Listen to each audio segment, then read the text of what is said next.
So if you look up here in the top. B Marsh Boxing, man. I don't know. I don't know if I'm live, man. How you flip this shit? B Marsh Boxing live and direct. I don't even know if I'm live. You know what I mean? This basically a test 1 2. I'm gonna hit the thumbs up because I see that. I'm gonna be the first one to thumbs hit this. Give this joint a thumbs up. I'm basically using a little tutorial, man. You know what I mean? Using YouTube. You know what I mean? If thanks for YouTube, you check it. So it's a little tutorial, man. I don't even know if I'm live, man. I don't even know if I'm live. If I am, hit more thumbs up, or I don't even know if I got a chat up in this piece, you know what I mean? But I'm still doing some testing, man. So hold tight, man. Just hold tight. This is a test. Excuse me. Huh? Live, baby. I'm live. Oh, what? I just liked it.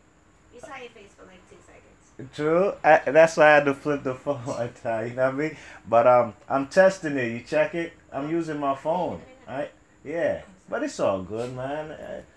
This is a test, you know what I mean? Alright. Let me follow this. So I'm live, you know what I'm saying? I just got information that I'm live. Hey, hold tight. Hold tight, y'all. Oh, let me see what it look like. Let me see what it look like on your joint.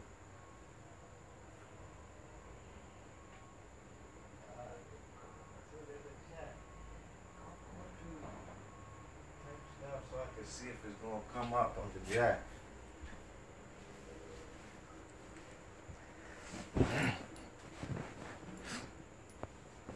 All right. So how do I see the? Okay, I see the chat now. What the deal, Rob Gotti? What the deal, son? How you feeling, man? This is my first time doing this live YouTube thing. You know what I mean? And you know what I'm saying. First and foremost, man, I gotta give a shout out and pay homage to the big homie Beats, man, because from long time them fellas was doing the hangouts. He was the first man I've been seeing. Him and EJ Boxing Live, them fellas been had the motherfucking the live YouTube streaming, the hangouts, you know what I mean? Since like 2012 I've been following them fellas and they've been doing this. You check it.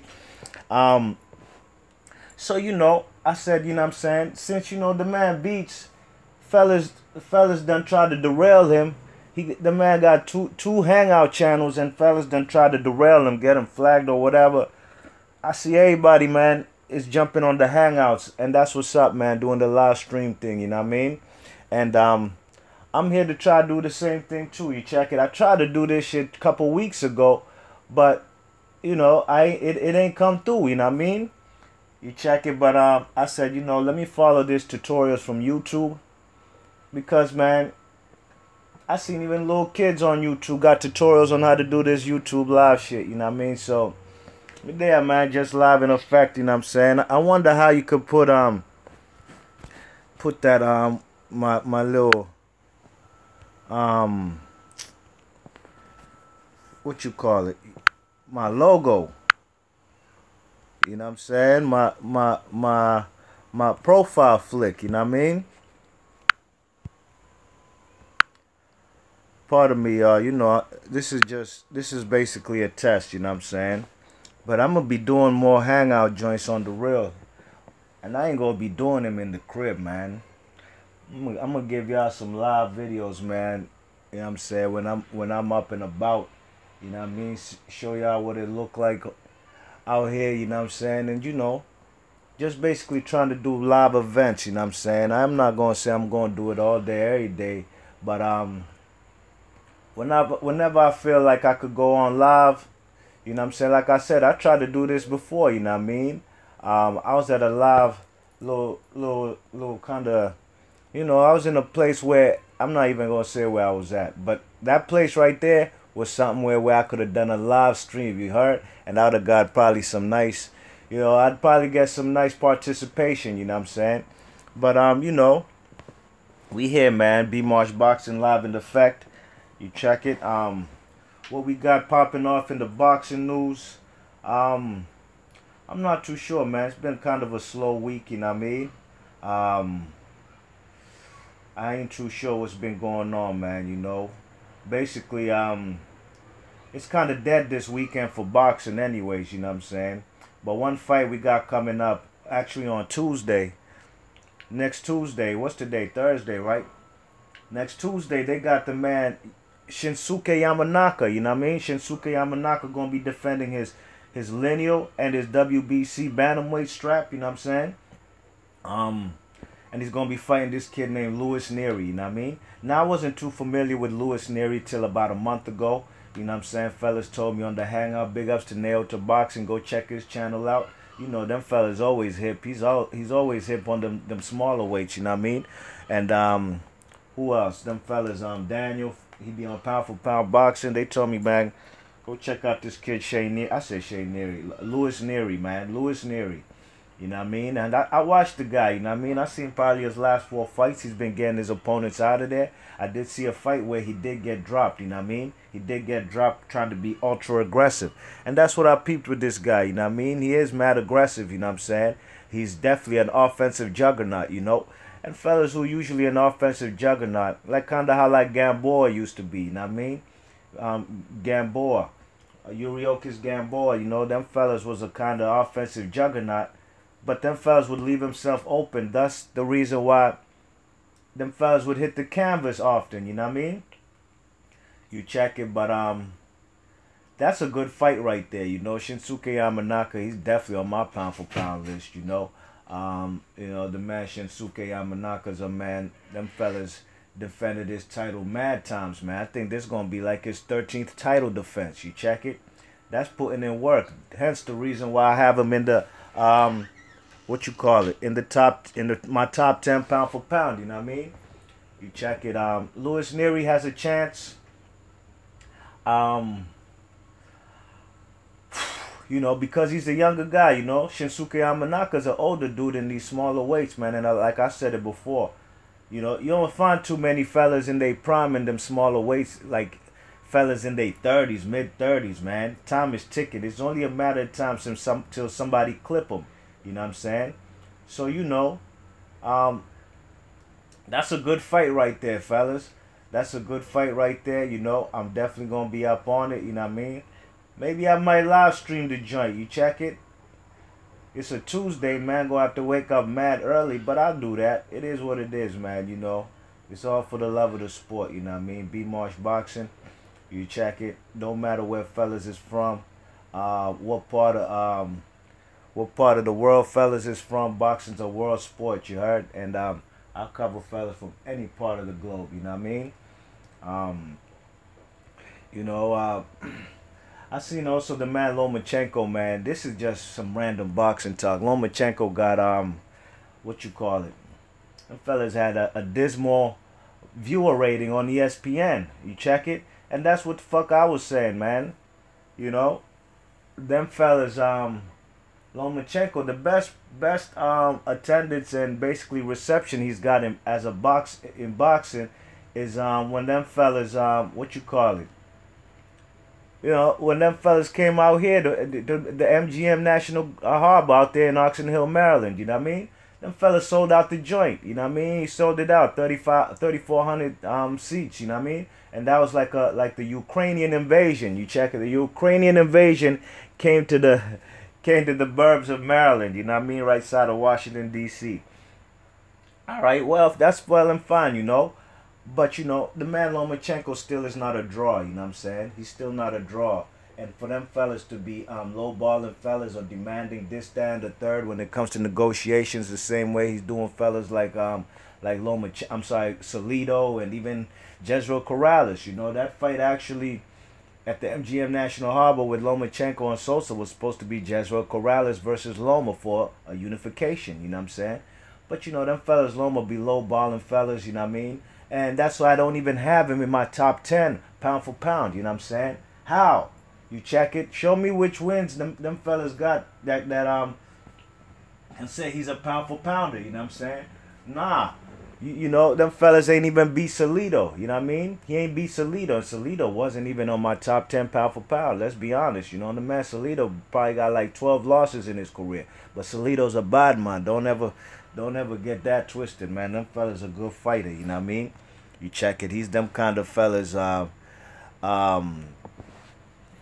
you know what I'm saying? Salido, even you know, you might look at his record just like Robinson Castellano, some from Mexico, and you think these fellas are pushovers. And I think that's how fellas be sleeping on these guys till they get that rude awakening.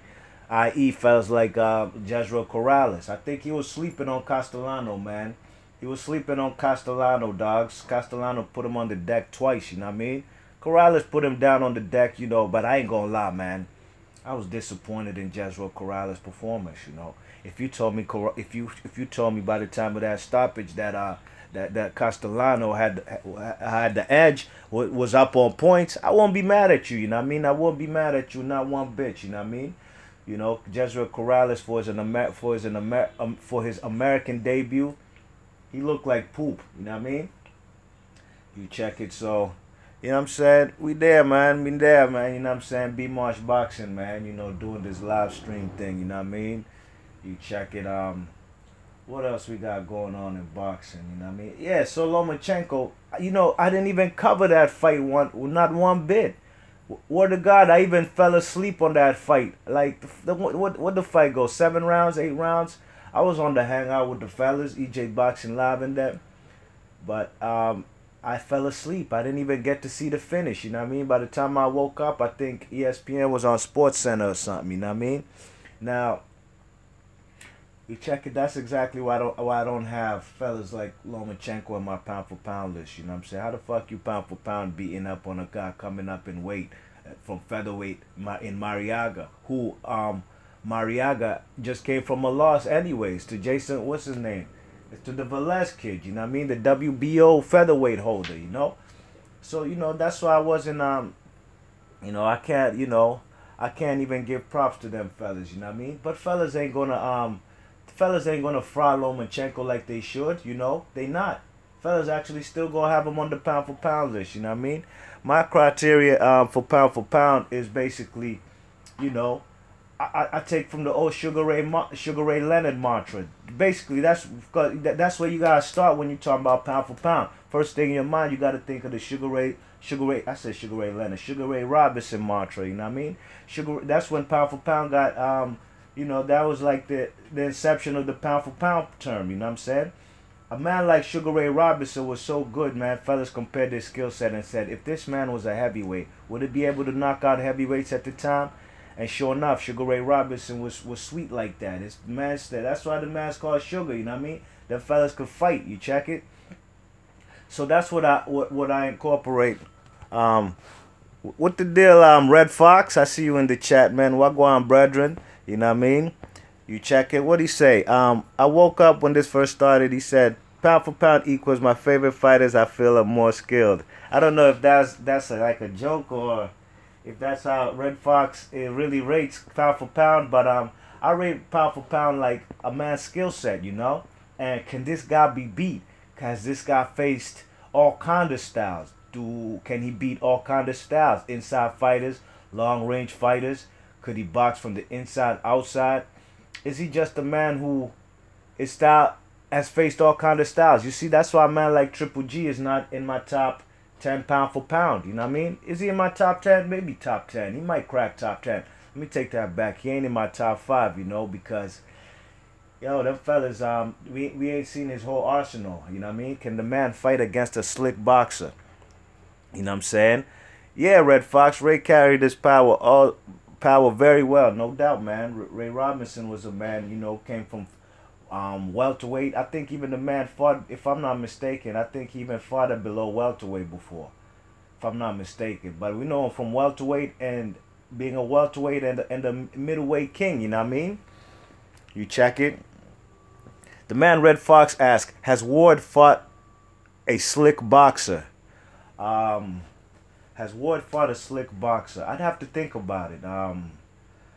What's his name? I think the man Sullivan Barrera is a Cuban boxer who is a guy who's not just a typically slick boxer, but he can incorporate being a slick fighter when he has to.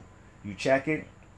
And that's why I did give Sullivan Barrera the edge to beat the Joe Smith kid, you know, because I think Sullivan Barrera is like them kind of Cuban fighters, like a man who can box, and he is a man who can let his hands go. You know what I mean? Kind of like Casamayor. You know what I mean? Or Gamboa. Gamboa wasn't the typical Cuban style type of fighter like how fellas like Erislandi Lara are, or Guillermo Rigondeaux. You know what I mean? These fellas also like to fight and mix it up and entertain the crowd. You know what I'm saying? So when you say has Ward's fought a slick fighter, well, Sergey Kovalev ain't slick in my opinion. No.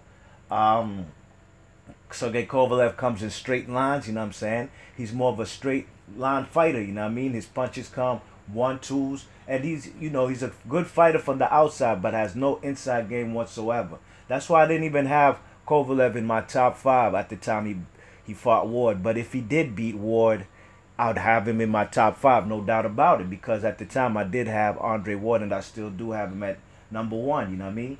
All right, Alexander Brand, hell no, them fellas ain't slick, man. Paul Smith, no, hell no. Edwin Rodriguez, what was that, La Bamba? Nah, man, La Bamba ain't slick, no. Chad Dawson was a slick fighter, you know what I'm saying? Chad Dawson definitely was a slick fighter, and Chad Dawson, shit, before Andre Ward caught up to him, you know, them fellas was in my top 10 pound for pound, you know what I mean? You check it. Let me see what fellas saying in the chat. Rob Gotti says Andre Durrell versus Ward at the Super 6 would been great back then. Yes, it would have, Rob Gotti, but you know the man Andre Ward and Andre Durrell, they gave that excuse. Oh, we're friends. Oh, we fought in the fucking Olympics together. Ward got a gold medal and Durrell got the bronze. So I don't want to fight my brother, you know. That's why I fucks with Errol Spence. You know, Errol Spence is a man. I'll fight my friend. I don't give a fuck. That's what I like to hear. You know, them fellas called Tim Bradley. He said he ain't never gonna fight Crawford. You know, he was a guy who brought Crawford in when Crawford was relatively unknown. You know what I'm saying? Used to bring him into his training camps out there in California, you know what I mean?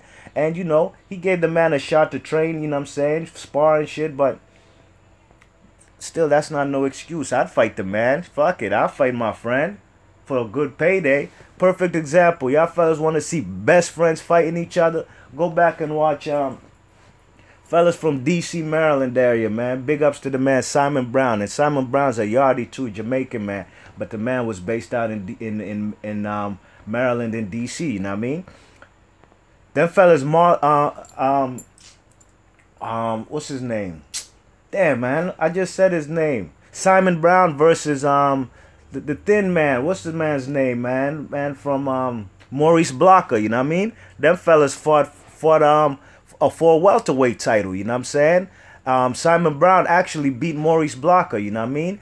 And these guys were best friends. These guys also had the same trainer at one point in time in Pepe Correa, you know what I'm saying? But they still fought, man, and it was all love, you know? So that's one of the reasons Andre Ward ain't fight Andre Durrell, you know what I'm saying? But Andre Durrell has had a chance to fight a lot of fighters, but them fellas, yo, he's a type of dude, man. He's a type of dude who don't want to be in no difficult fights, man. You know, that's just him and his brother, man. I'm sorry. I just gotta say what it is, man. All right. And you said, Chad, we was talking about Andre Ward as he fought slick fighters. What you call it? Yeah, the Red Fox, exactly. Ali versus Jimmy Ellis. You know, Jimmy Ellis was the man, training sparring partner. You know what I'm saying? Them fellas fought. You know, what you call it? Chad Dawson, Andre Ward beat him. That was a good slick fighter. Carl Froch, no, he ain't slick. No. Arthur Abraham, no. Saki Obika, oh hell nah, cuz. Alan Green, Alan Green, I don't know if I could consider him a slick fighter, you know. Mikhail Kessler, no. Edison Miranda, them type of fellas, nah. So, you know, it's tough to find a slick fighter that Andre Ward has fought, you know. But, you know, put it like this, right? Andre Ward is one of the greatest. I probably put him the second greatest super middleweight of all time. Number one, I give to Joe Calzaghe. You know, Joe Calzaghe was undisputed, you know. Joe Calzaghe had the WBO. You know what I'm saying? He had the IBF that he took off of Jeff Lacey. WBO he won, of course, vacant title from with Chris Eubank Senior. And he snatched WBA and WBC from Kessler. You know, so them fellas was undisputed at 168. Andre Ward never was undisputed at 168, although he was the man, cleaned out that division. You know, he didn't get to fight Lucian Bute. Then he had the man Carl Froch steal his shine, you heard? The man stole his shine by beating, after Ward beat Carl Froch for the Super Series championship in the tournament. The man Carl Froch said, you know what, let me get Lucian Bute over here to England, man. And he did what he did, man, and he stole all the glory from the super middleweight division. And, you know, he was basically like the cash cow in that division, you know what I'm saying? And, you know, I don't know if Ward regrets not taking that fight. Probably not, because, no, he doesn't regret that, because he was still number 2 pound for pound at the time behind Floyd. And now Floyd's retired, he's number 1. And he's a champion in, with a three belt holder in the light heavyweight division. So, no, I probably don't regret that, but it would have been a real good look if he was the first man to beat Lucian Bute, you know what I mean?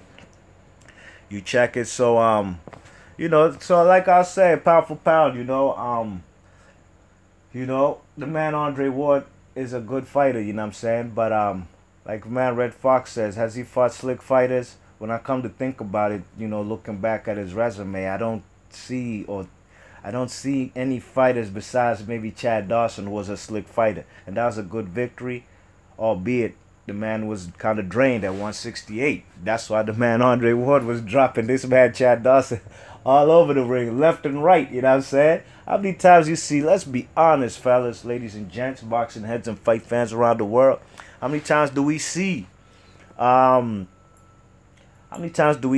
Ward dropping fellas left and right on the canvas? It almost doesn't happen. If you're putting money on Ward, it's decision, you know what I'm saying? So that fight should tell you a lot about where the man Chad Dawson was as far as his weight, you know what I mean? Coming down in weight. I'd never seen him fight at 168. You check it.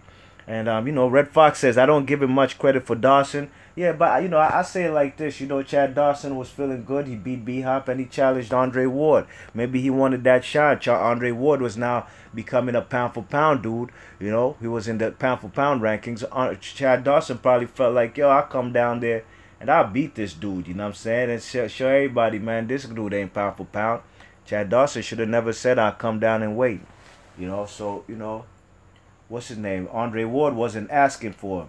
Chad Dawson volunteered, you know what I mean? You check it. Now, a guy like, you know, that's why a guy like Terrence Crawford, you know, if he gets to beat Julius Ndongo, I would have Terrence Crawford as my number 1 pound for pound. You know, I would, because, you know, the man Julius Ndongo is a 2-belt holder.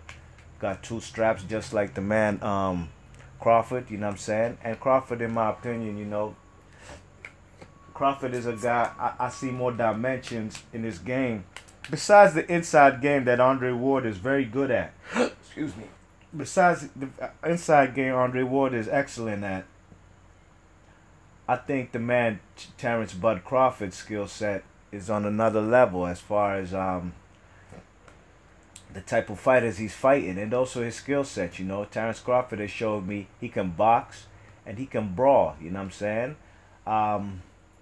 And he could get clipped too if he's not careful, man. If he ain't careful, he could get clipped, man, because he does have, you know, like I said in my prediction, you know, numerous fights I've seen fellas kind of hurt him. Even Gamboa hurt him late in that fight. Not the first 3-4 rounds Gamboa was winning. Later in the round, I believe maybe the last round before Bud knocked him out for good. He got caught in between with like a right hook. Felix Diaz was catching Bud Crawford with a right hook, you know. Now, a man might come on this shit and hear me talking and hear me talk about some flaws I've seen in Bud Crawford, and they might say, "Oh, you're hating on Bud." Well, you see, that's the problem with fellas in this day and age. The man can't take no criticism. I could talk all about the good things that Bud Crawford do, which I'm sure you do. You all know too. You check it. But we also got to talk about things that he needs to tighten up, and not just him. That's every boxer. You know what I'm saying? A man like what's his name? Andre Ward. In my opinion, a very good outside boxer could probably beat the man. You check it because um, that was what the man was having success with Kovalev, especially in the first fight. You know what I mean? You know, the man, when he had success from the outside, it's when the man, what's his name, closed the distance, Andre Ward. Now, if a fighter can keep the man Andre Ward at distance, and by all means necessary, don't let him get no inside position, like how the man Tyson would work his way inside. You know what I'm saying? Come with that high guard. You know what I mean? That peekaboo, and work his way in with the shoulder and head movement. If a man could keep the man Andre Ward from distance, I think he could be beat. You know what I'm saying? I think he could be beat. Now, as far as Bud Crawford's inside game, haven't seen too much of that, but I've seen Terrence Crawford also does clinch when things get when things might get kind of tense in on the inside, you know, and that's a good technique. You know what I'm saying? You know, Felix Diaz was a guy who really couldn't cut off the ring, really, and he was just at a point in time earlier he was finding some success. He was boxing well.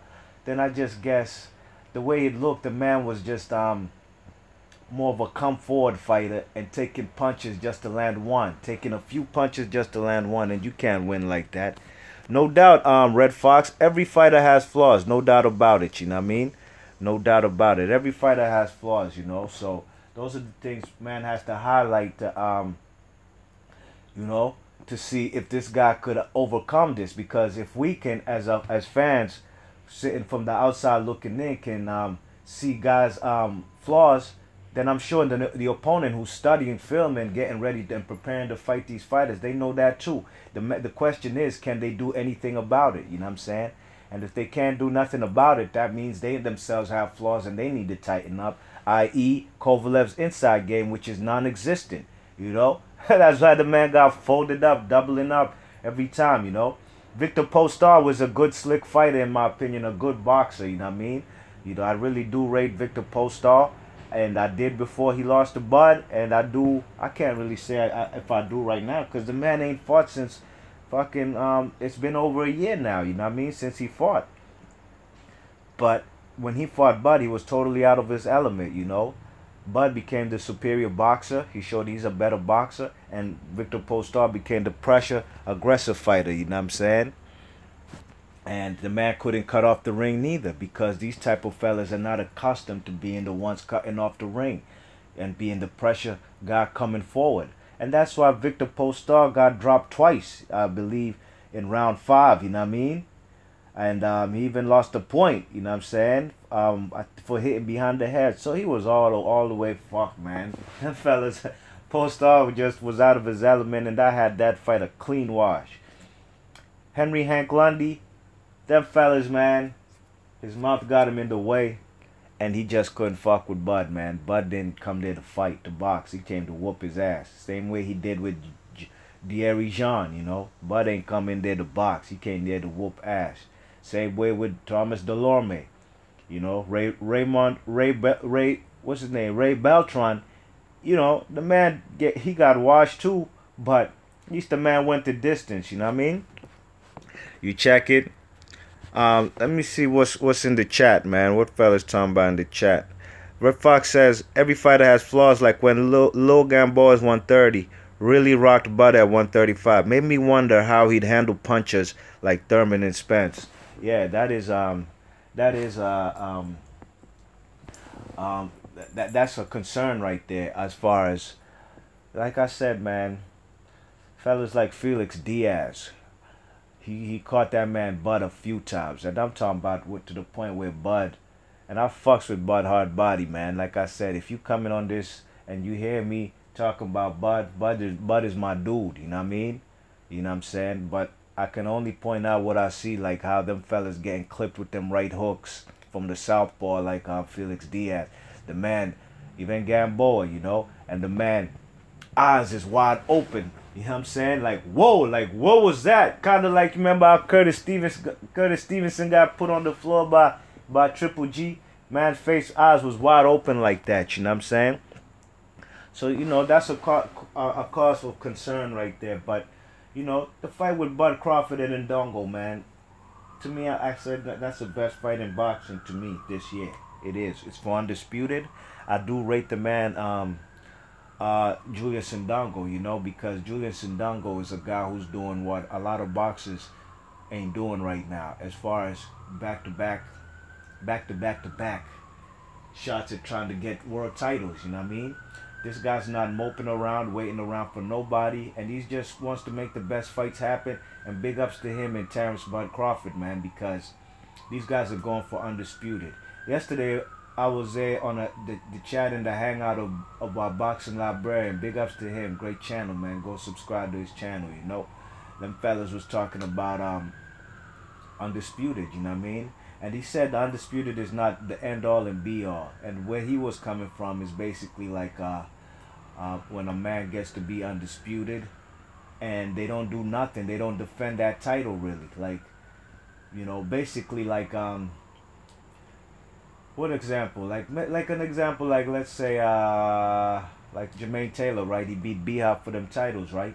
All four of them. But when they came to the rematch, only 3 of the titles was on the line. You know what I'm saying? You know, Marvin Hagler was undisputed. You know, he had many titles. He had at least 3 titles. You know what I'm saying? But when he fought, what's his name? When he fought Sugar Ray Leonard, that fella's only brought the WBC and the lineal title to the table. You know what I mean? I think the man, you know, if I remember correctly, you know, fellas like what's that dude from England, man? Fuck is his name, man? Damn, he's a good fighter who never won the world title, man. Fuck is his name, dogs? That fella's got left. He lost to Sambo Kalambe, Mike McCollum, Harold Graham. You know, Harold Graham was the mandatory for that WBA strap that what's his name had. That's Marvin Hagler had, you know. And Marvin Hagler, the fight before Sugar Ray Leonard, when he fought John Mugabe, he brought all his undisputed titles to the table. You know, he came with his WBA, WBC, and IBF, you know what I mean? But I do know he dropped that WBA title because that was his mandatory. He had to fight the man Harold Graham. Harold Graham wasn't no big payday like fighting Sugar Ray Leonard. I don't quite remember why he dropped the IBF belt, but I do know that's why he dropped the WBA belt, you know what I mean? You check it, and that's why the WBC was the only title in play that particular night versus on April of 1987 versus Sugar Ray Leonard, you know. So that's the thing. But you know, a man like Marvin Hagler was a undisputed middleweight champ, and the man defended that title from shit, man, when he beat Alan Minter from like 81 till 86 when he fought the man Mugabe, you know what I mean? So that's what I see where boxing librarians coming from, where if a man does become undisputed, then you have to defend the title a couple times. Fight your couple mandatories, you know what I'm saying? You know? And that's why, you know, like Roy Jones, you know, them fellas was undisputed at light heavyweight. WBC got off McCollum. WBA, he got off Lou Duval, you know. And the IBF, he got off of Reggie Johnson, you know what I'm saying? You know, them fellas, although to me his reign at 175 wasn't, it was meh. Roy Jones, it was meh, you know what I'm saying? It wasn't Hall of Fame caliber, you know, but them fellas did try to unify, you know what I'm saying? And that's what, you know, fellas was undisputed, but he was still defending the title, you know what I'm saying? So that's where fellas like if Bud or Ndongo, if they do become undisputed, I'd like to see him, you know, stay at 140 a little bit. You know what I mean? Maybe fight a couple guys. Although these two brothers, Ndongo and Bud, for sure these fellas gonna be 147 fellas sooner than later. You know what I mean? What going, Nati? I see you in the chat, man. Let me read what Nati's saying. Natty Turner. I think when Hagler became undisputed, there were only two belts. No doubt there was only two belts when he beat Alan Minter, WBC and WBA. But that IBF title came into play sometime like in '83. You know what I'm saying? He won the vacant. I think it was against that an American dude, Scipion. You know what I mean? He beat the man Wilfred Scipion, and that's when he knocked him out to win that IBF title. But from '83 till '86, the man defended that title. You know what I mean? You check it, and that's what I would like also for the guys from Bud Crawford or Ndongo, whoever wins that fight. I'd like them to defend that title a little bit. You know what I mean?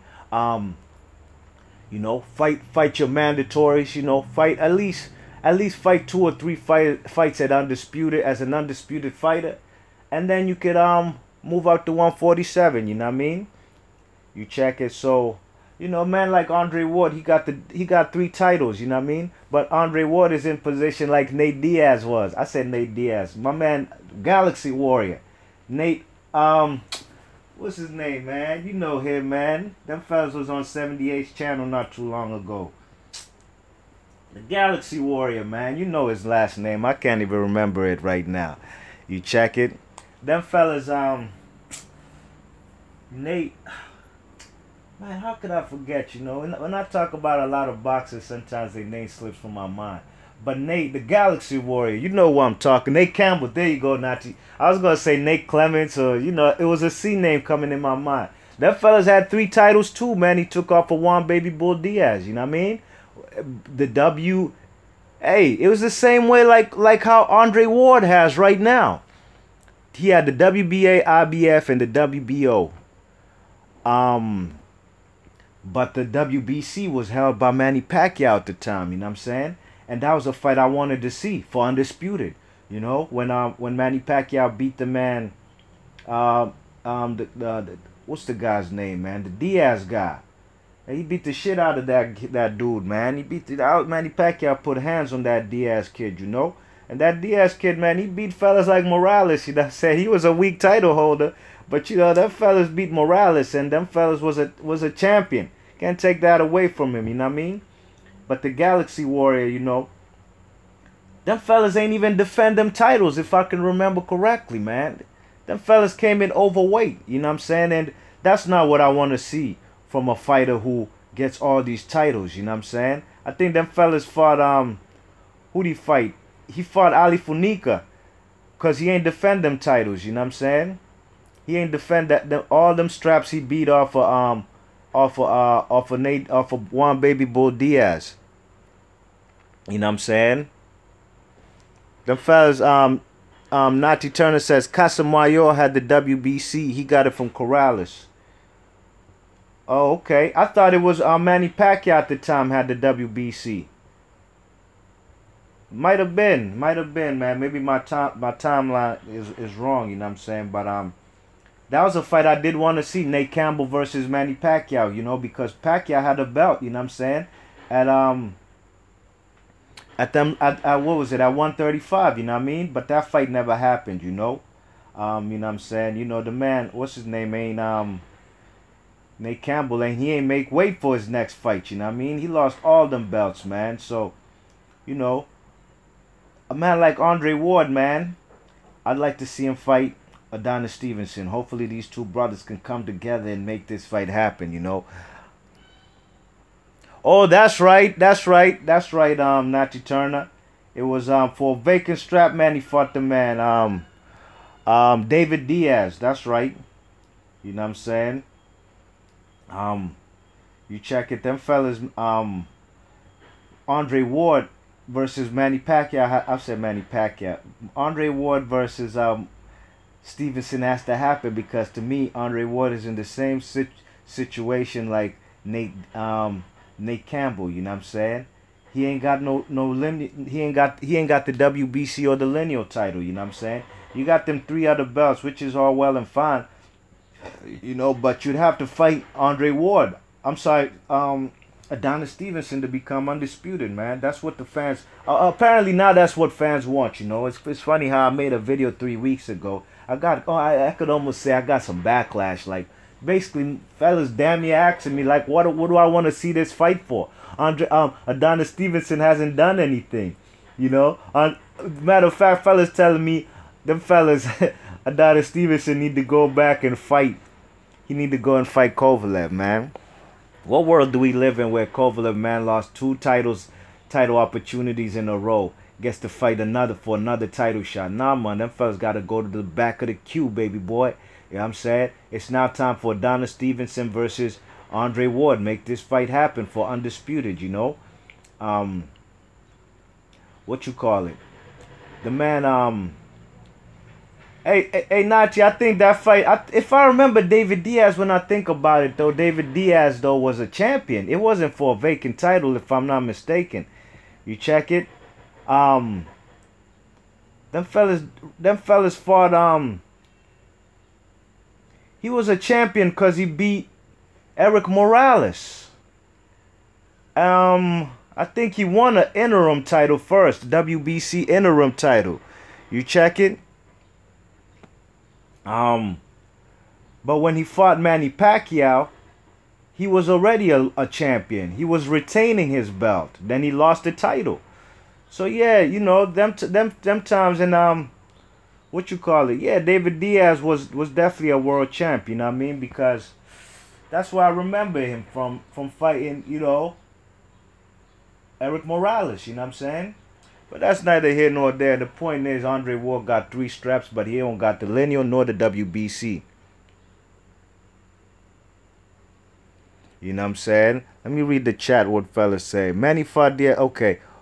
Red Fox says, yeah, I wonder how Pacquiao Casamayor would be like. Yeah, that would have been a great fight. I was a big fan of Joel Casamayor, you know what I mean?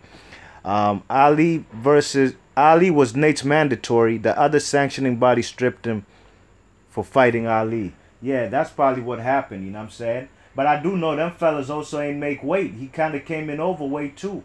And he ain't defend none of them belts when he fought Funika Ali, you know what I mean? You check it. So, man, like Andre Ward, man, and Stevenson, they need to come together and make this fight happen. I hear fellas still talking about Elidia Alvarez. I guess fellas must not know. They not hip on their boxing news. Elidia Alvarez right now is injured. He's out. The man fucked up $1 million payday to be fighting on the McGregor versus Mayweather undercard. He was supposed to be fighting Badu Jack, okay? The man fucked up that $1 million payday. Would have been his highest payday. And you think I would have came to say, oh, Elidia Alvarez is ducking Stevenson because he went to fight Badu Jack for... No, I'm not them type of dudes, man. This ain't that type of channel. You know what I'm saying? I've said it before, you know. I even said when fellas say Floyd ducked Margarito. The man Floyd Mayweather had a chance to fight who was it? I think it was Zab Judah, or was it I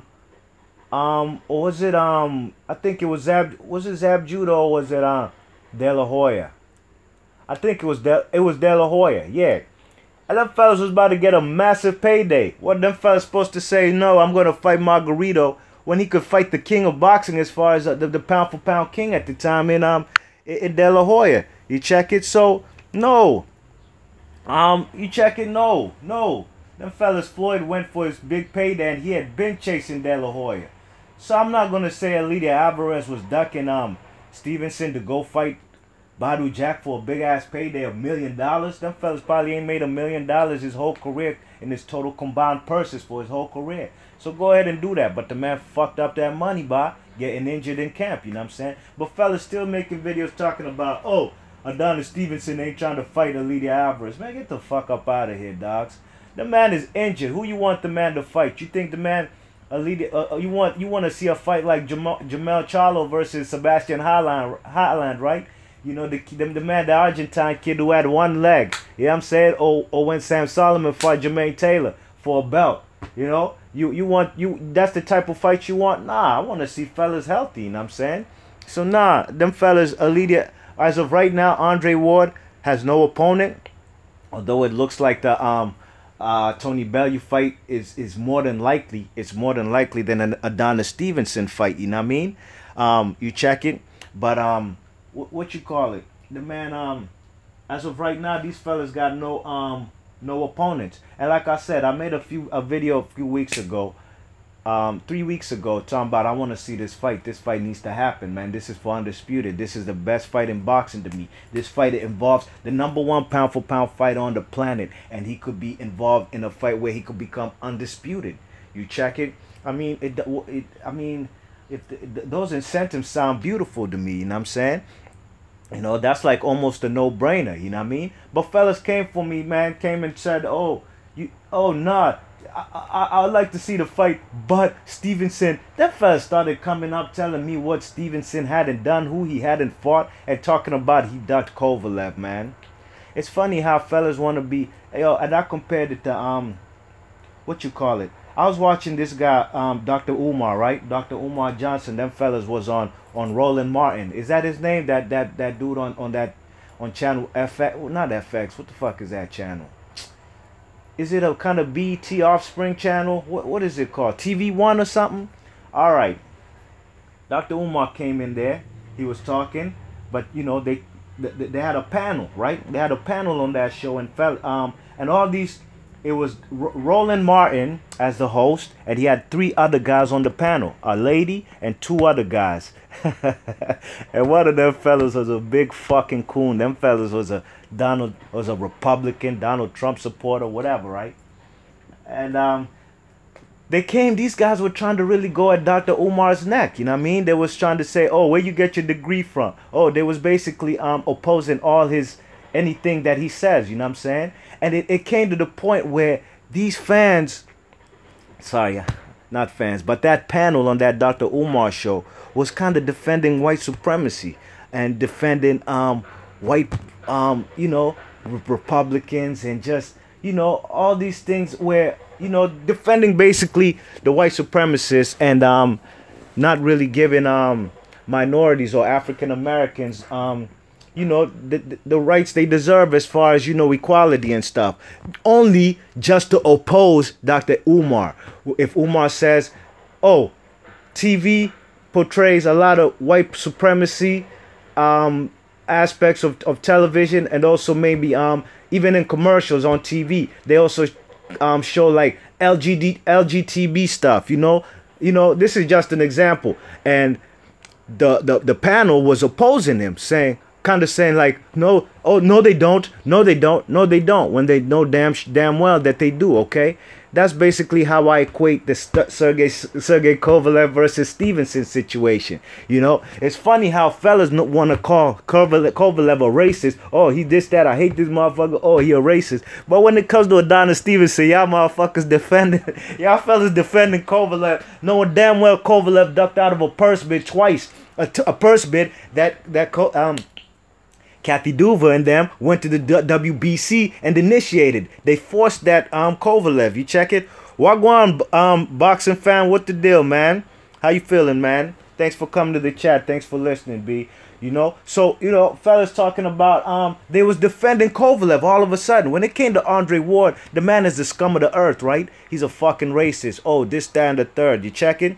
And but when it comes to Stevenson, fellas was really defending Kovalev when they know or maybe they don't know the facts. That's why, man has to state the facts, and if they don't believe it, they still gonna run with, oh, Stevenson was ducking Kovalev, like the man Stevenson ain't jumping the ring and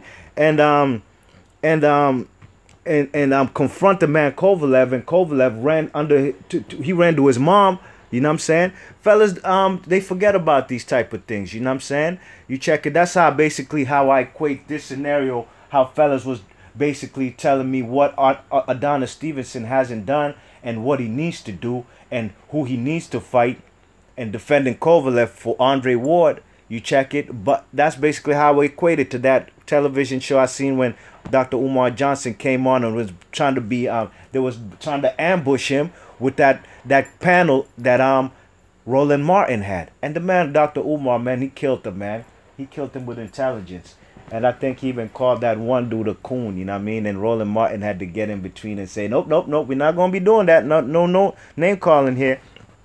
So the man says, boxing fan writes in the comment, they hate Ward because he is the good guy. Normally, these Afro-American always trash talking. And Boxing Fan says Adonis is signed with Heyman. Heyman gives Adonis too much easy paydays with the bums he fights. Okay, well, what does that have to do right now? Okay, I agree with you. They hate. I don't think they hate Ward because he's a good guy and he doesn't talk trash. They hate Ward because he's black and he's a good fighter, man.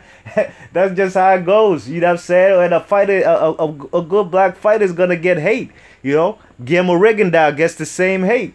You know, Floyd Mayweather gets the same hate. You know, but you know, Floyd Mayweather, you know, he's a man. You know, you can see why some people will hate him because, you know, the trash he talks, the outside stuff he does. But it's just a fact, man. You know, sooner than later, Bud Crawford is going to get that kind of hate too, you know what I mean? Let's just be real, you know? He kind of does already. Fellas say he fights smaller guys. He's a weight bully. Fellas say, oh, he ain't fought nobody. Fellas also disregard. They say Ndongo's not a good fighter just so they can shit on the man on Stevenson. I said Stevenson. Bud Crawford to say, oh, he ain't really beat nobody yet. You know what I mean? You check it. Well, you know, he's fighting good fighters, you know. And this guy Ndongo's a real good fighter.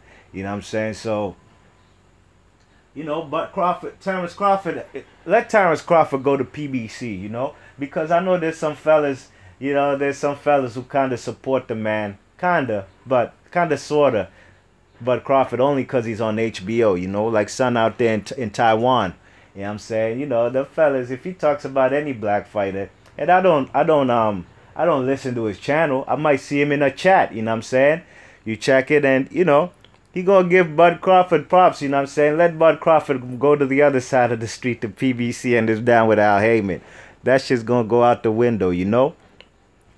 All right, let me read some more with some more of these chats. Okay. Red Fox says, according to Ward, Stevenson's late to the table. I don't all this because it's not like he can beat. I think he might have a typo though. I don't all this because it's not like he can beat Adonis. Well, these fellas gonna have to get in the ring and find out, man. You know, I think it's a dangerous fight, and you know, fellas are, you know, I don't listen to too many people's boxing channels here on YouTube. That's word to God, man. I don't, because when fellas come and say that Adonis Stevenson, they say Andre Ward will just wash him. He'll do this, that, and the third. He'll wash him, right? They say Adonis Stevenson is a one-handed fighter.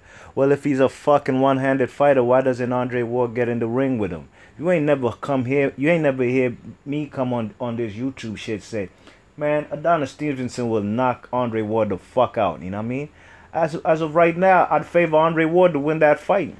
But I gotta see it, you know?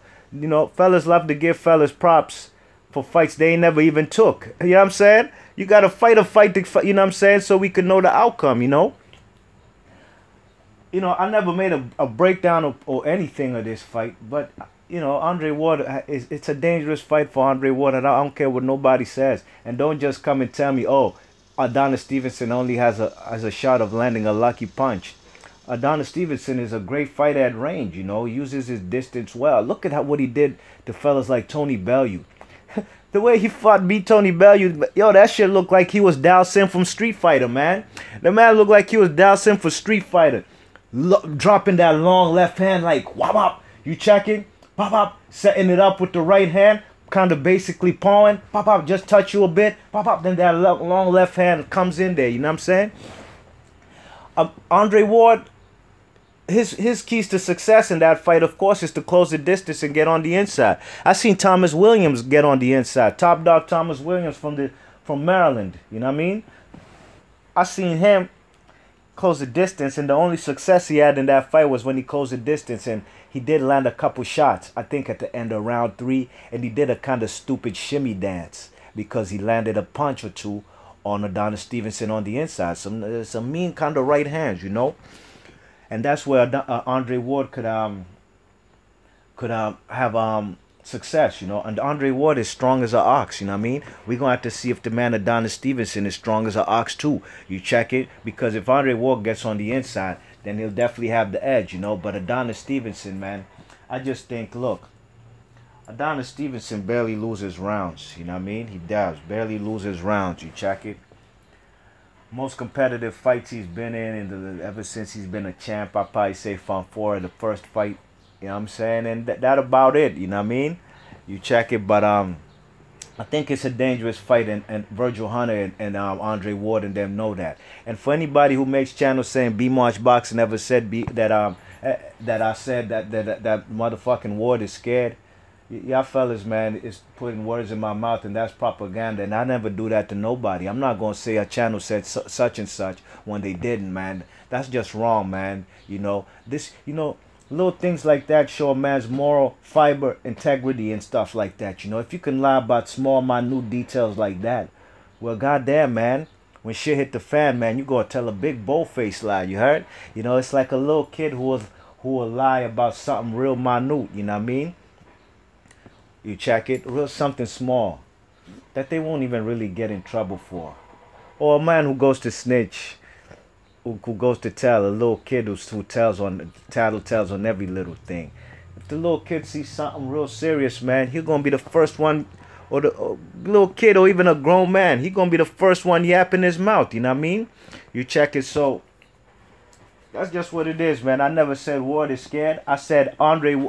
Yo, man, I made this video 3 weeks ago, and fellas coming out with the same kind of videos now, saying, oh, they don't want to see Andre Ward versus Tony Bellew because, oh, man, I've been said that, man. But y'all fellas came in and tried to go for my neck and gave me reasons why Andre Ward and Stevenson don't need to fight. You know what I mean? What the deal? What going? Boxing Beats and Rhymes. How you feeling, man? I gave you a shout out too, man. Boxing Beats and Rhymes, yo. In the beginning when I came, this my first live streaming, and I said, man, I gotta pay homage to Boxing Beats and Rhymes, because the fellas was the first fellas I seen doing this live hangout shit, you know what I mean? The Google Hangouts, you know what I'm saying, from long time, at least since 2012, you know what I'm saying? Him and EJ Boxing Live, I remember that one hangout EJ Boxing Live had, he had like 10 fellas on the joint, you know what I mean? He had 10 fellas on the joint, and man, you know, those are the kind of hangouts, that's the shit I like, man. I know Natty Turner missed them too. That's why he been doing the live hangouts too. And whenever I see him on, I jump on too and participate in the chat, you know what I mean? But yeah, man, big ups to everybody in the chat, you know. Boxing Fan, Boxing Beats and Rhymes, Red Fox, Steven Styles. How you feeling, Steven Styles? All right, let me read some more in the chat, you know what I mean? Steven Styles says, what up, B Marsh? What the deal, Steven Styles? He says, Keith Thurman isn't gonna fight Errol Spence. We're gonna witness with our eyes Spence get fed unknown mandatories and will just be a champion for years. Sad. You know, the man Jeff Horn. Jeff Horn, the only man I ever heard call out Errol Spence. You know what I'm saying? I gotta give Errol, hey, Jeff Horn is the only man I ever heard call out Errol Spence, you know what I mean? And I believe Jeff Horn would take that fight today, you know? The man, I didn't think he beat Pacquiao. I don't care what nobody says. But the man did give that man Pacquiao a difficult fight. He bullied him like a motherfucker. But this guy wants to fight Errol Spence, man. But, you know, Barbarian won't let that happen, man.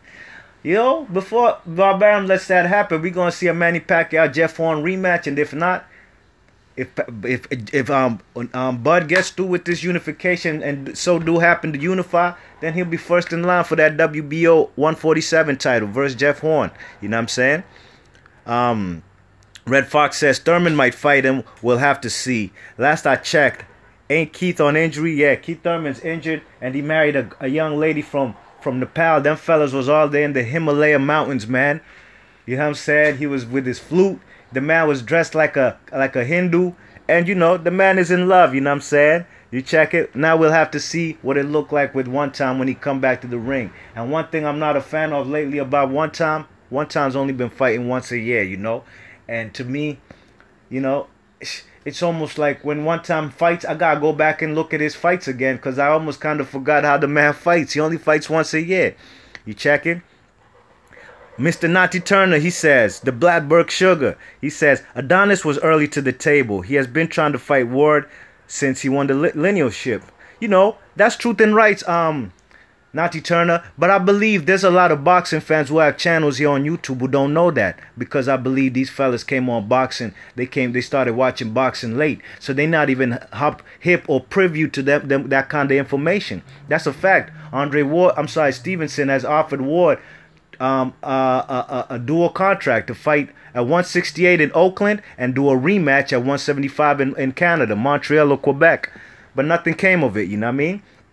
At the time, I think the man Andre Ward might have been going through litigation or whatnot, you know what I'm saying? A litigation he actually lost, you know? The only reason probably Andre Ward even escaped scotch-free from that situation, because rest in peace, Dan Goosen, you know what I'm saying? That's basically how he got out that litigation situation, you heard? So, Boxing Fan says in the chat, Errol should do something with his defense. I believe so too, you know? But, hey, he got to tighten up his defense, you know what I'm saying? Because I seen Leonard Bundle touch him up a bit, and no doubt, Keith Brook. What's his name? Kell Brook did too a little bit, you know what I'm saying? But, you know, not every fighter has flaws. And not every fighter is perfect, you know what I'm saying? And I'm not making no excuses for Spence. He definitely got to tighten up his defense, you know what I'm saying? But to me, Errol Spence is a guy he's a man who feel like he can walk through punches, depending on which fighter he's fighting, like Algieri, these type of fighters, you know? But he definitely got to tighten that up, depending on which fighters he fights. But to me, he passed with flying colors out there in England. He passed with flying colors, dogs, when he went out to England and did what he did in Bramwell Lane in front of all them rowdy English fans. And, you know, I even made a video before, and it was kind of a video to see where the pulse of the YTBC and YouTube boxing is at. I made a video, would have Errol Spence, would he regret going to England? You know what I'm saying? Because on the real, they could have forced that fight to go to a purse bid. You know what I'm saying? Errol Spence versus Kell Brook. And if Al Heyman and them won that shit, they would have brought that fight maybe to DeSoto, Texas. You know what I'm saying? Dallas, Texas. Maybe to Brooklyn, to the Barclays Center. You know, they would have brought Kell Brook over to the United States. So that was a question, just, you know, to gauge the pulse of the YouTube boxing community, to see what fellas would say. And, you know, most fellas said, nah, man, he ain't going to regret it, you know. And that's good, man. So fellas did have faith in Kell Brook, Errol Spence, just like I did, you know. Them fellas wasn't he was like, man, fuck a purse bid, man. I'm gonna go to his backyard and do what it do, you know what I mean? And he did. You check it. Steven Stiles says in the chat, it was outpatient surgery. He isn't openly ducking Spence as of yet, but we'll wait till next spring. I'm not quite too sure. Oh, he's talking about Keith Thurman. Nah, he's not ducking Spence. He's not. If you had asked me a couple years ago when Floyd said, oh, Keith Thurman want to fight me, he got to fight Errol Spence. If I was Keith Thurman, I would have taken that fight to get a shot at fucking Floyd, you know what I mean? I would have done it. But that man is dangerous, Errol Spence. That's why Keith Thurman ain't do it, because it might have derailed. He might have lost that fight, you know what I'm saying? All right. Let me read more in the chat. In the fight against Brook, you know how he got outboxed before Spence was... In the fight against Brook, this is Boxing Fan saying, in the fight against Brook, you know how he got outboxed before Spence was good landing. So he's basically, no, I don't think Brook, what's his name, was being outboxed. Spence, no, the fight was tight. It wasn't like Kell Brook was up 4-zip. The fight was tight all through till the stoppage. You know what I mean? You check it. I think it got stopped in the 11th round, man. Round 10 in the championship rounds is where Errol Spence, man, put them paws on him, and you could see this guy don't want to fight no more. Boxing Fan says, hell no, Spence Jr. will knock Horn out. I believe so. Horn will engage with Spence Jr. He probably will. Jeff Horn, I told y'all I watched that fight last weekend again. That motherfucker, Jeff Horn, was big as shit, man. His upper body torso, man, compared to Pacquiao. Pacquiao wasn't looking as cut or diesel as he has before, you know what I mean? Maybe he's getting older. Maybe he ain't put in the work and training like he should have. But this guy was massive on Pacquiao. Boxing Fan says, Red Fox says, I'd like to see the fight, no doubt. Boxing Fan, says, and Spence Jr. is too strong for him. He's probably talking about Horn. Steven Styles says in the chat, John Jones proved that at an elite level, there's no such thing as needing a tune-up fight. You're elite, you know how to prepare. I really can't comment on that, man, because I don't watch UFC, man. I just can't, man. I don't even know his opponent. Red Fox, he better not do that fouling shit with Spence, though. We'll see what he do in the rematch with Pacquiao, man. You know what I'm saying? All right. Aladdin Saddam. What the deal, Aladdin Saddam? In the chat, he says Spence, Wilder, and Rigo are most ignored, and Charlos are next. Yeah, I could say that. I can't disagree with you there. You know what I mean? But one thing for sure, two things for certain. That younger Charlo, I say younger, they twins, they the same age. The Charlo who just beat the Charles Hatley guy, them fellas is a little bit more, you know, I be hearing fellas say, oh, these guys will go up to 160 and they'll beat the shit out of Triple G. Well, I gotta see it first, you know. I give the Charlo who just beat the Holland kid, I'll give him more of a shot to beat Triple G. But the other one, no, I had Vanes Martirosyan beating that Charlo kid, the one who has a WBC 154 title. You know what I mean?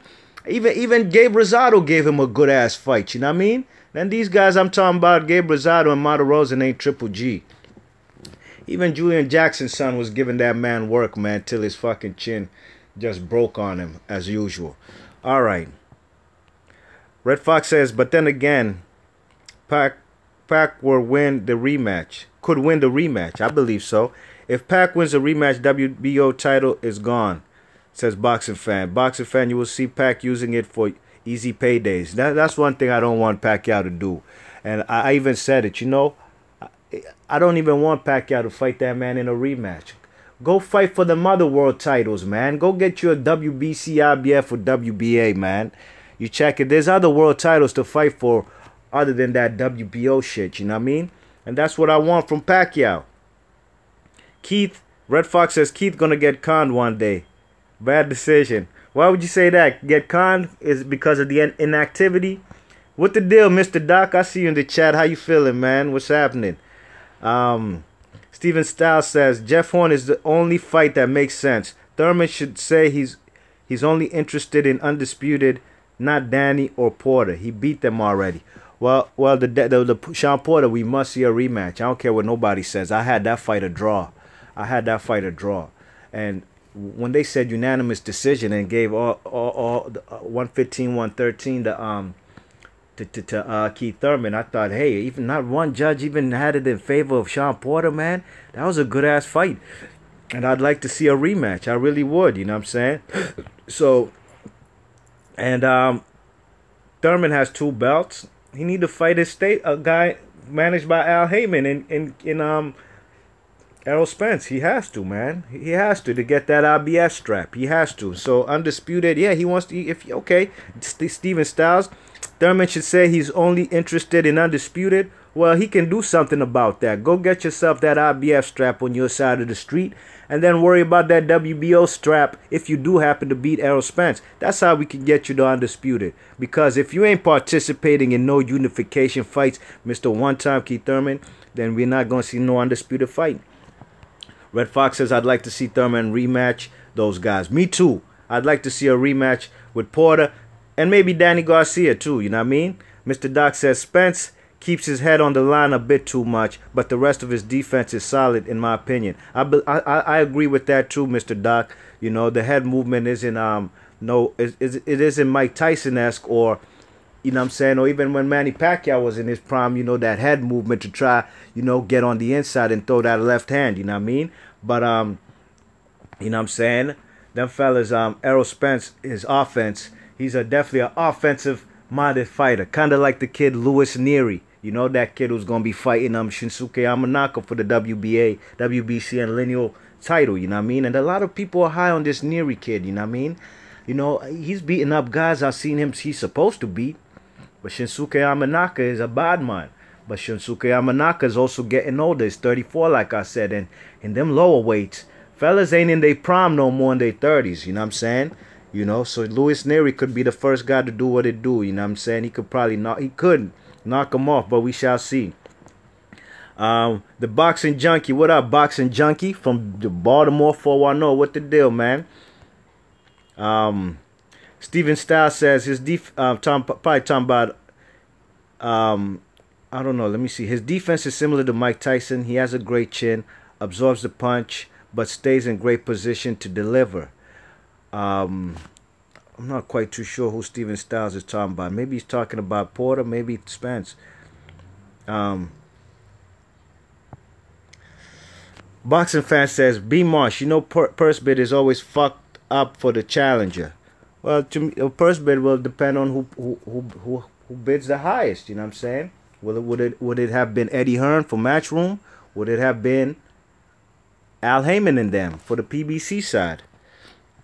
You know, everybody assumes that just because you're in a purse bid, and that's the dumbass excuse Kathy Duva and them were trying to say when they're the ones who initiated that purse bid between Stevenson and Kovalev.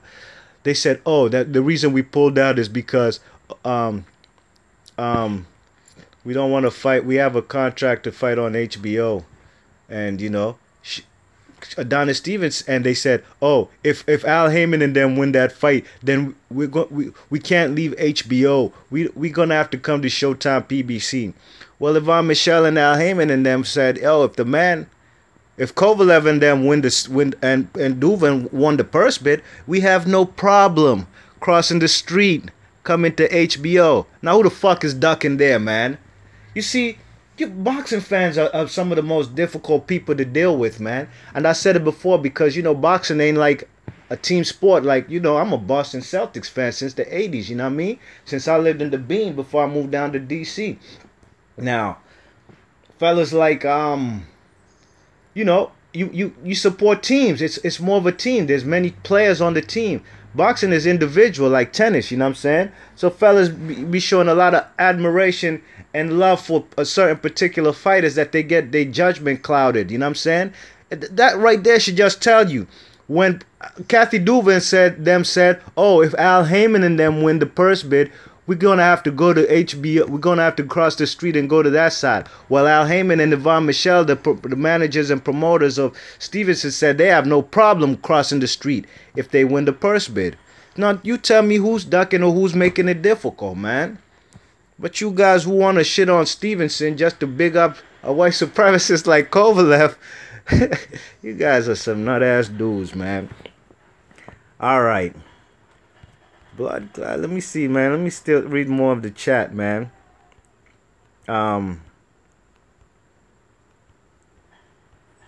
Okay. All right. The Boxing Junkie says, I had Spence taking leads towards the end, but in the first half, I had Brooke winning. I'm going to have to look at my my scorecard, you know what I mean?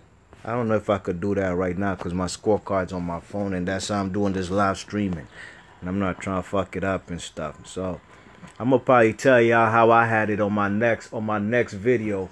I'm gonna tell you how I had it because the fight was close, man. Kell Brook was winning rounds. I probably had him winning the first couple rounds, but it was nip and tuck, close fight all the way till the stoppage. Boxing fan says, exactly, Boxing Junkie. Red Fox says, yeah, me too. I had Brooke win most of the first half, but by the end of that, Spence was taking over. Boxing Junkie says, Horn is terrible for anyone. I could really see that. Red Fox says, I forgot about Charlo. The most notable Charlo I know is Jamar. Yeah, that's the one who knocks motherfuckers out at who's at 160. Mr. Doc says, I'm pissed at Abel for making excuses already for Golovkin. You see, Mr. Doc, I don't even want to get pissed at that too because I might fuck around and tear my whole house apart, man. So I'm just going to worry about whether Cannoli will pass. I'm sorry, Triple G will pass the Cannoli test, you know? Because for Abel Sanchez to say that, man, this guy's a fucking troll. He's the biggest troll in boxing, man. He's the biggest troll, man. He's the same man who said they could knock out Adonis Stevenson at 175. The same man who said they'll fight anybody from 164 to 168. Got their bluff called by numerous fighters. Even Zuro Ramirez been said he want to fight the guy. These fellas ain't mentioning him, man. So no doubt about it. Let it be known, the biggest troll in boxing is Abel Sanchez. You know what I'm saying? All right. Mr. Doc says, Tommy Boy gonna strike again. You damn right, man. I hate those guys, man. The Boxing Junkie. Does GGG win on a scorecard against Canelo? I don't see it. That's gonna be that's difficult, right? Because to not beat Canoli these days, you gotta knock him out, right? But I believe Triple G knows that too because we know this, and I'm sure Triple G. I'm not sure, but Triple G, in my opinion, man, fuck that boxing shit, man. Triple G doesn't have great head movement, yes. But the pressure cutting off the ring and the hard hitting, man, that's what he's gonna have to do, man. He's gonna have to turn this into a street ball. Yeah, he said when he fought Kell Brook, this street fight. This is not boxing, Max. It's not boxing. It's street fight. Then do the same thing. But beware of Canoli's counter punching. Canoli ain't got great foot movement. He has slow feet. His hand speed is not the fastest, but it's not the slowest. But he's a good counter puncher and an excellent body puncher. Take away them two things from Canoli. You see how Canoli was swinging for the fences, hitting nothing but air versus Lara, right? Well, the man Triple G ain't got the footwork like Lara. But if Triple G applies massive pressure on this guy, especially when this dude is sitting on the ropes taking breathers like he does. I mean, goddamn, man, the man Floyd Mayweather was walking down Canoli, wasn't he? I think Triple G could do the same. Triple G, just protect your chin. You know what I'm saying? Tuck your chin in. Keep a high guard. Put pressure on this guy. Hit him and touch him up everywhere. And you could get him out of there, man. Red Fox says, conned in terms of his marriage. Oh, yeah, you was talking about Keith Thurman when he's married the girl. And, you know, he met that girl somewhere when he was overseas, like in Asia, in Tokyo or something. Shorty must have been like a waitress or something. I don't know, but he put on the team and he married her because everybody know Keith Thurman had a shorty before. I think maybe his high school sweetheart, a sister, you know what I mean? I seen her, that girl with Keith Thurman at the fights. I believe it was a fight, it was a StubHub fight a couple years ago. I know Abner Maris was on that card. No. Jorge Linares. When Jorge Linares beat some black dude, man, he knocked him out. And you could hear the dude squirming on the canvas like the man was in pain. It was the same, I can't remember who was the main event. It was the same card where Chad Dawson fought a fat dude, Brian Blaze. Chad Dawson was looking fat. Who the fuck was on the main event? It was a StubHub fight in California, you know what I mean? Maybe it was a Santa Cruz fight. I don't remember, but I guess Keith Thurman ain't with that sister no more. He got himself a young lady from the Himalayas. You know what I'm saying? All right. Red Fox says GGG would have to stagger Canelo each round or get him out of there. No doubt, Red Fox. He's going to have to, man. He can't be playing. No. He's got to come in there and hurt this guy because only way to beat this guy, Canelo, these days is to knock him out. You know what I'm saying?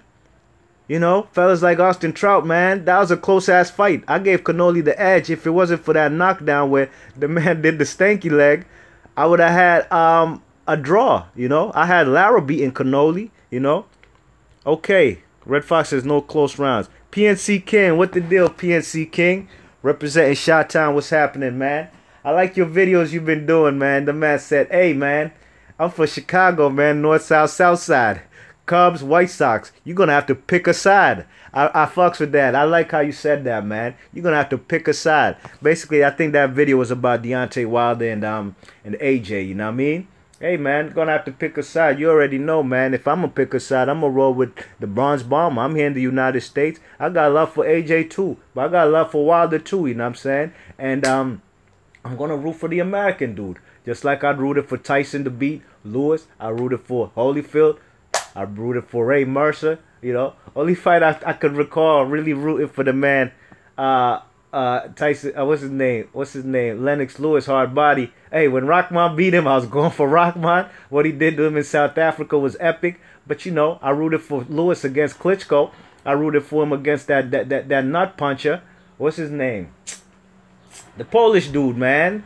Polish dude who quit against Mike Tyson, man, who was on his way to beat the shit out of Riddick Bowe.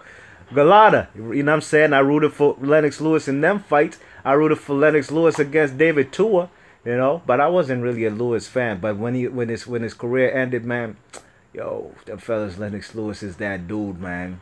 He's that dude, you know what I'm saying? Lennox Lewis could have easily gone undefeated. Easily. Undefeated heavyweight. Wouldn't that have been sweet for him, you know what I mean? Undisputed and whatnot, you know what I mean? WBC, WBA, IBF, you know? Yeah, man. Red Fox says, I got Yamanaka beating Neri. Hey, man, I'm kind of still undecided, but I'm going to lean towards Yamanaka too, you know? Steven Styles says, I meant Spence defense, but I agree with Mr. Doc. Tyson had great head movement. Yes, he did. But when he got hit, Tyson absorbed the punch rather than compromising his balance. That's true. PNC King says, yo, put the word out. Pulev is number 2 in the IBF ranking. He is not the number 1 mandatory. From my understanding, you have to fight for the number 1 spot. So who's number 1 then in the IBF, Mr. PNC King? Let us know, man. Fill us in, inform us, you know what I mean? All right. Red Fox says, realistically, Jamel won't be fight the winner of GGG Canelo till possibly early 2019. Hey man, if it's up to Abel Sanchez and Tommy Boy like Mr. Doc and them says, them fellas will never see that fight. You know what I mean?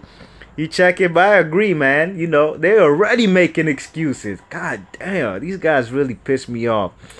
Mr. Doc says, PNC King, did you check the IBF's page? I don't know why, but a lot of times the IBF leaves their number 1 spot empty.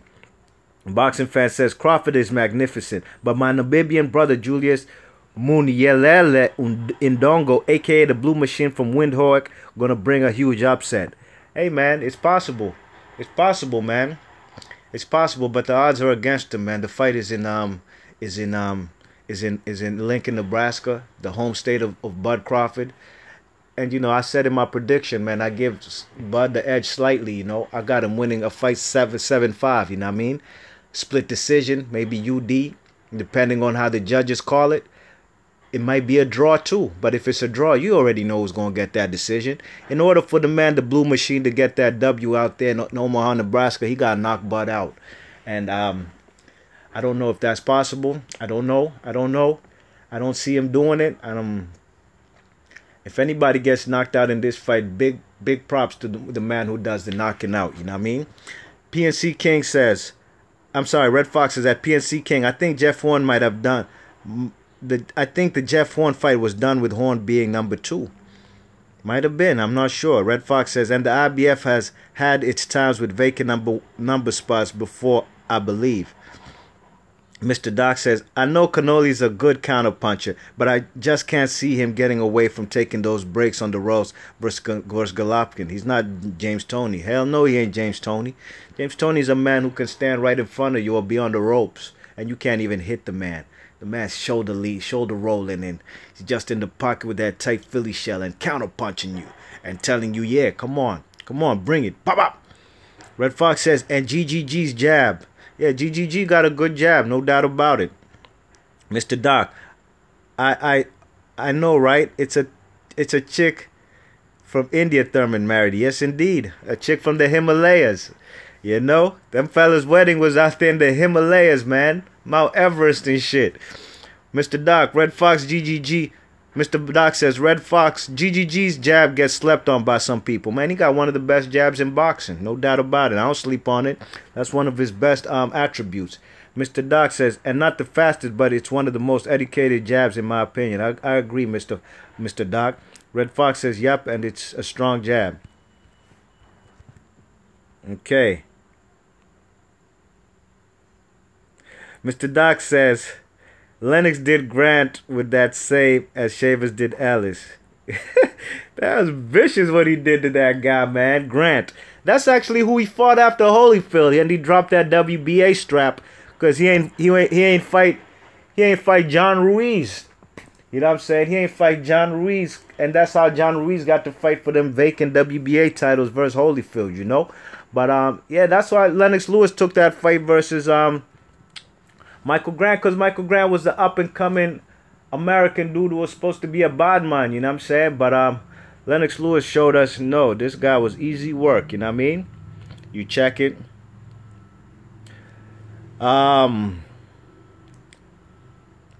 PNC King, he's talking about they didn't do an update for August, just July. He's probably talking about the IBF rankings. Red Fox says if GGG wins the rematch, then trilogy that would end with a rubber match in September 28. Well, it's like this, Red Fox. Canoli's such a Cannoli, man, them fellas pisses me off, right? Cannoli's basically said, if Triple G wins the fight, then there's a rematch clause. If Cannoli wins the fight, there's no rematch. What type of bullshit is that, man? That's the kind of things Cannoli brings to the table, man, being difficult, you know what I mean? You check it. So, there's some good fights. That's a good fight coming up in September, man. Triple G versus Cannoli. Looking forward to it. But one fight at a time, man. Right now, I'm really interested in Ndongo versus Crawford, you know what I mean? And I can guarantee you, it'll do more views than that fucking Lomachenko fight. Man, I actually fell asleep on that fight on the Hangout, man. That was the first time I ever done that. Because that shit was boring, you know what I mean? You check it. But, yeah, man, boxing is live in the well in 2017. I see where the man PNC King is coming from. He wants Anthony Joshua to fight Luis Ortiz. Hey, man, you're absolutely correct, man. And nobody should be mad at you for that. That's exactly what I want, right? Because since January 2017 this year, Anthony Joshua and them have been known that the WBA mandatory comes first if he do so happen to beat Klitschko. If Klitschko won that fight versus Anthony Joshua, he would have to fight his mandatory, the WBA mandatory first, and that's Luis Ortiz, you know what I mean? But these guys ain't let us know that news up until a week ago. Eddie Hearn and Anthony Joshua and them, right? So no. Kubra Pulev is an easier fight in my opinion than Anthony Joshua. Than Luis Ortiz. And I made a video before. Don't nobody want to fight back to face back killers, right? Hey man, but this is what comes with the territory of being a champion, you know what I'm saying? Ain't no tune up shit. When it comes to being a champion, you always gotta be ready. You know what I'm saying? You gotta be prepared. You gotta be ready so you don't have to get ready, you know what I mean? You check it, you already gotta be suited and booted and ready for any challenges. You check it? Now, Anthony Joshua, in my opinion, should give this old Cuban a fucking chance, man. This guy deserves a chance. I know the guy's a former steroid cheat. He is. But the man hasn't been coming up dirty, and I'll have to give him the same benefit of the doubt that you must give a man who's a convict, who's come from prison and done time. The man has paid his debt to society, and now we got to look forward to the future. You know what I'm saying? You know what I'm saying? The man, Luis Ortiz, hasn't been coming up dirty lately, and I agree with Beach too. I agree with Beach when them fellas, Luis Ortiz was like, "What's up? I'm ready for you." And what's his name? Waldo said, "Man, I'm not trying to fight you. You're a man who's taken drugs before. You're a steroid cheat, And I agree with Beach on that. Yeah, okay. The man is just coming off a hand injury, so I could kind of see why he didn't want to fight him immediately, right? You check it? But he should have never made that excuse saying, "Oh, this man's is a drug cheat. He's used steroids." But because now you're actually talking about you want to fight the man. What's changed all of a sudden, Deontay Wilder? What has changed? Why do you want to fight him now all of a sudden? You want to fight him to get that big name on your resume. Point blank period. You know what I mean? That's just what it comes down to. And I'm sure the man, Deontay Wilder, knows that. But I do think Anthony Joshua should fight his WBA mandatory first. That's what he's obligated to do. If he's not going to do that, then face Deontay Wilder in a unification. That's it, man. There's nothing more to it, man. Fellas got mandatories. Deontay Wilder should have been fought his mandatory too. But from what I know, a fucking unification supersedes these mandatories. You know what I mean? So if Anthony Joshua and Wilder want to unify, then Luis Ortiz and the other guy and Kubra Pulev and Romain Stefanik can fall the fuck back. You know what I'm saying? Okay. More chat stuff. Steven Stiles says, "I think Crawford will have to turn this fight into an all-out brawl, but he will struggle to do so." Hey man, he could do that too, but he will get clipped. Sorry, he will get caught, and might regret doing that. He tried to do that with Gamboa in the last couple rounds. He got caught and he got hurt bad. He got caught numerous times by the man Felix Diaz. You know what I'm saying? So it's like, what's his name? Castillo Corrales. The First fight, classic fight, man, classic fight. Them fellas, fellas Corrales, Castillo thought this guy was finished, man, and he was trying to go in for the kill, but he got caught in between. And Corrales hits harder. You see what he did to Castillo on the ropes? It was because the man was kind of being careless, and that's the same thing I seen that like kind of like Kirkland and Angulo, that fight they had in Cancun, Mexico. You know what I'm saying? That fella's Kirkland pounced on the guy. He jumped on him early. He was trying to get him out of there in one round, and he himself got caught. Same way Kirkland was with the Ishida guy, the Japanese dude. You know what I'm saying? With the Japanese dude, and sure enough, he was trying to be too aggressive, trying to pounce on the dude, and he got caught and he got put on his ass. And that could happen with the man Crawford too, you know. I think Crawford could.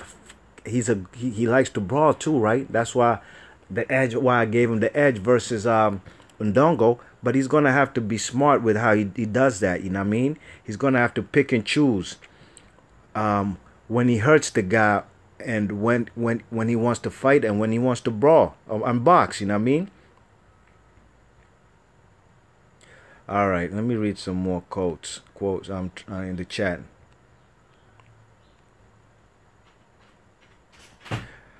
Mr. Doc says the Ali vs. Frazier series was like 2 years between each fight. I'm not too sure what IIRC, Mr. Doc, what that means. I'm sure it's an acronym for something. You're going to have to let me know. Boxing Junkie says, true that, Marsh. Red Fox says, and Pacquiao Marquez rematches weren't immediate. No, they weren't, Red Fox. Steven Stiles says, and if Crawford moves up, he could possibly outbox Thurman, but I don't think he has the power to hurt Thurman. I think he could outbox him. Yeah, I think so. Red Fox says, Ali didn't fight Frazier again until 73, I believe. And that was the first time. And that was the last time, 75. Frazier, Ali, the first one was 72, maybe. They fought, and the last one was like, what was it? Like the Thriller in Manila was in the late 70s. Boxing Junkie, it's a shame we couldn't get Pac Marquez 4. We did. I think you mean Park Marquez 5. Red Fox says Marquez nearly died in that fourth fight. Hey man, Red Fox, let me see what he did. Marquez nearly died in that fourth fight and landed his counter. After that, he's like, hell nah. I'm leaving with this last fight fresh in our memories. Truth and rights, Red Fox. Yo, I said that in my tribute to Marquez. That fourth fight was gonna be a fucking bonanza classic. Both guys got dropped. Both guys were not trying to go the distance. Both guys were trying to end each other. You see how that man Marquez was leaking? That fellas was leaking like a faucet, man. Had blood all in his eye.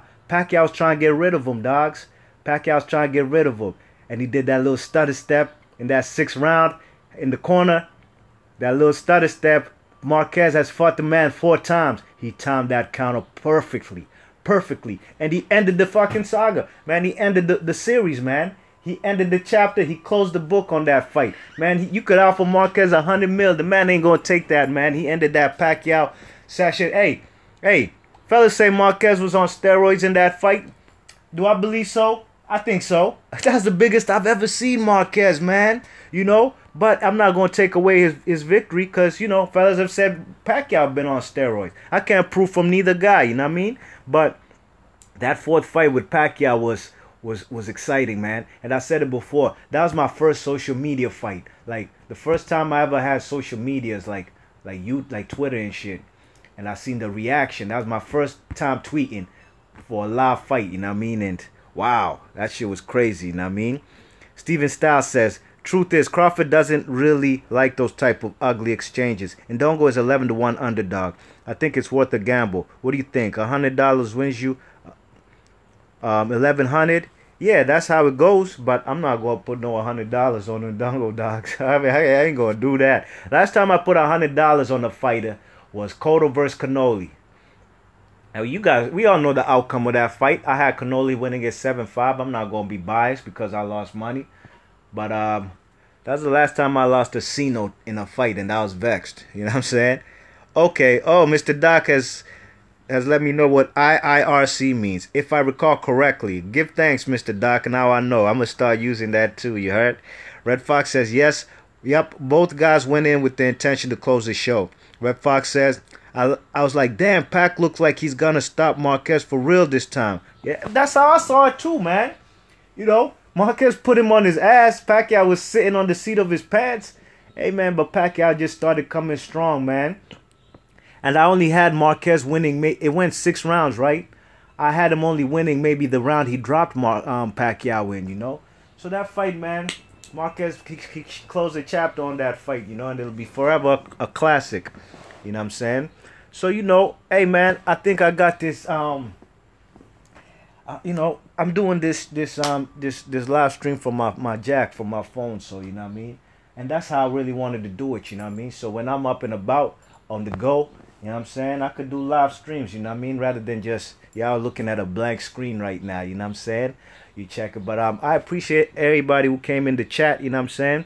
Big ups to everybody who came in the chat. Big ups to PNC, Mr. Doc, Boxing Junkie, Steven Styles, Boxing Beats and Rhymes, Mr. Nati Turner, the Blackberg Sugar, you know what I'm saying? Big ups to everybody who came in the chat, you know what I mean? You know, Aladdin Saddam, what the deal, man? Giving a shout out to everybody who was in the chat, you know what I mean? You know, I'll be trying to do these more. I'll be trying to do these more in the future, you know what I mean? So yo, B Marsh Boxing, I'm about to hang up, about to get off this jack, you know what I'm saying? About to make some moves, man. Step outside and see what this beautiful day got to offer, you know what I mean? While I'm still doing some work, gotta head to the post office, gotta ship out some items. So it is what it is. B Marsh Boxing, thanks for everybody for listening, and I'm gonna catch y'all on the next vid. I'm out. Now I gotta know how to cut this shit off. Oh, it says finish on the top. Alright, y'all, I'm out. Thanks for listening, and I'm gonna catch you on the next vid. Peace.